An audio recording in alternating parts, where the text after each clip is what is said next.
Murume anoitwa muranda nemukadzi nekuda kwebonde irombe. You are a weakling.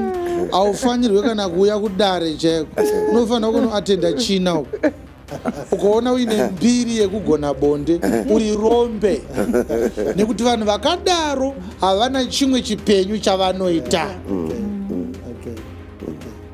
Refuse to be a slave to your sexuality. Control your libido. Control your javelin. Control your loins. Kupfugamiswa nemukadzi uchidemba. Mai vangu vakandibereka ndapota ndateterera uchikumbira bota iwewe kuita karombe.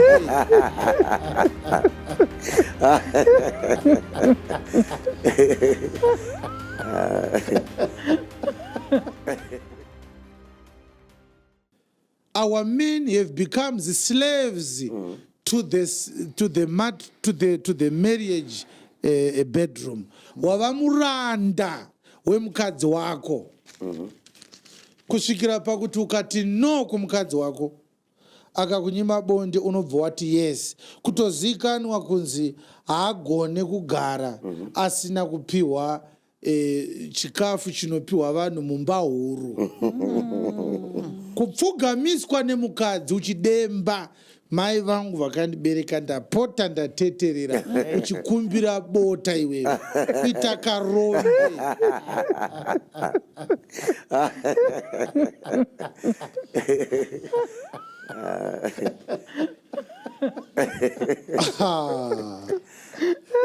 Murume anoitwa muranda nemukadzi nekuda kwebonde irombe.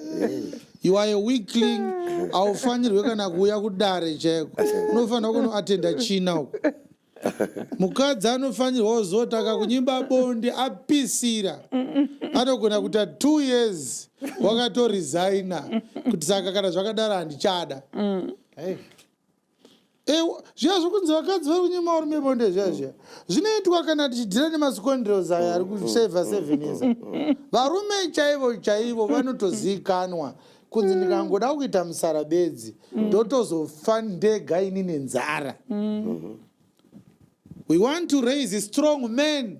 Amen. Vekuti anotozodedza madzisekuru nemadzimbuya kuti ndakaita mistake ndikumbirirewo murume wangu ndakanga ndafarisa. Kuitwa sei? Kunzi tanga waita zvakati ndozoita sei?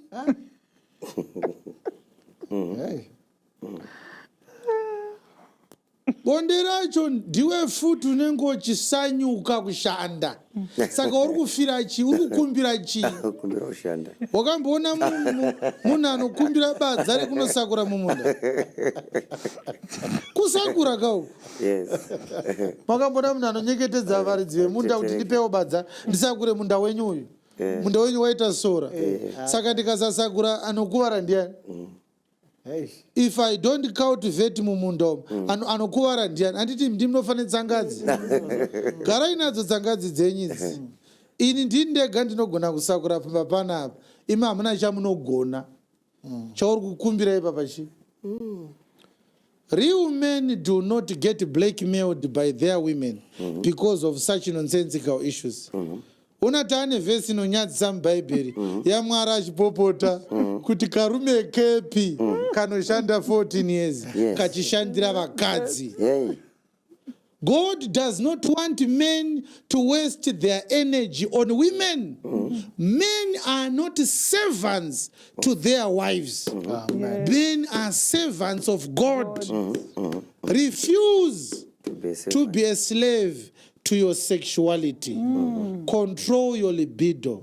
Control your javelin. Control your loins. Amen. Build a family, build an empire, build a house, build businesses, start projects, go back to school. Build things that when you are done, you can show people this is the sweat of my labor. Yes. Intimacy is the only job that you sweat a lot. And you cannot prove your sweat with anything useful other than children. izvezvi vana wakaita vakatokwana vawaida kuita, saka izvezvi chauri kudikitirira chii? Handiti wakaroora uchida kuita vana, waanavo vana. Zviri kunzi uye muri kupi? Ukaenda imomo ukanososanyuka ukanofondoka, uri kufondokerei? Hausisiri kuda vana. Dikita chu muviri wese wadikitira, uda kufadza munhu wacho akuremekedze futi. Simba irori, imagine dai wanga uchikanya zvidhina, panopera mwedzi ungadai kutopedzisa kuvakazve.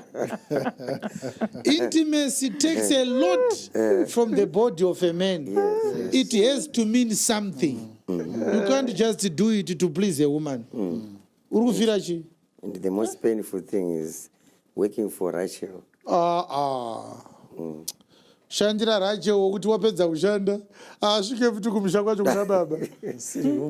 And so when you ask Jacob, Pastor, thank you, why were you serving for 14 years? Where is the second wife? You say, well, she was punished by God. She was an idolater. So she died at the pillar of Rachel. After 7 years. After 7 years. After 7 years working for Rachel, he couldn't arrive home. Imagine all this laboring. One day you catch her with a boyfriend, and all the marriage crumbles to the ground. What are you dying for? Women must know that there is no intimacy without a man laboring to his death. It's a concentration camp of too much labor. Munhu ari kutema fodya mumunda nemunhu ari pabonde vakafanana. If you are not able to show this man respect and love, he shouldn't do it. And do you know that it is scientifically proven that a man who is busy working hard with his body does not have problems with his testosterone? It's a scientific effect. Ukawana basa, ukashanda nesimba, your testosterone levels get lower because of your sweating. But if you are idle, you are always feeling like you are looking for a woman. Kusvikira waane mbiri yekugona bonde. Ukaona uine mbiri iyoyo mumaraini uri rombe. Ukaona uine mbiri yekugona bonde uri rombe. Nekuti vanhu vakadaro havana chimwe chipenyu chavanoita. Okay. All right. Marembe woye, maskondreuzi woye. At this kuti don't please your wife. We are simply saying you please your wife as God expects, and not as you are expected by the society, by the degenerate society, by the unthankful world, the ungrateful world, which might include your wife if she is not bridled by the gospel of Christ. She may tell you that you have to do something that you can't do. There's a man who broke his spine trying to break a record. I don't know who misled him to say that the longest man to last in bed lasted 1 hour. So he wanted to last 1.5 hours. And he broke his spine. And he ended up on the wheelchair. Unenge uchigara matare apiko anotokwa dzakadaro uda kubreka record kupi? Dota wana uchita chi? Pastor Balo. Dota wana uchite? What for? Yeah. And most of these women who demand all that, they know nothing about how to please their husbands. They tell you that a real man will do this and that and that. And yet they've never spoken about a real wife. You want me to be a real man to what? To a monitor lizard? A real man and a real wife. You already real wife. Yes.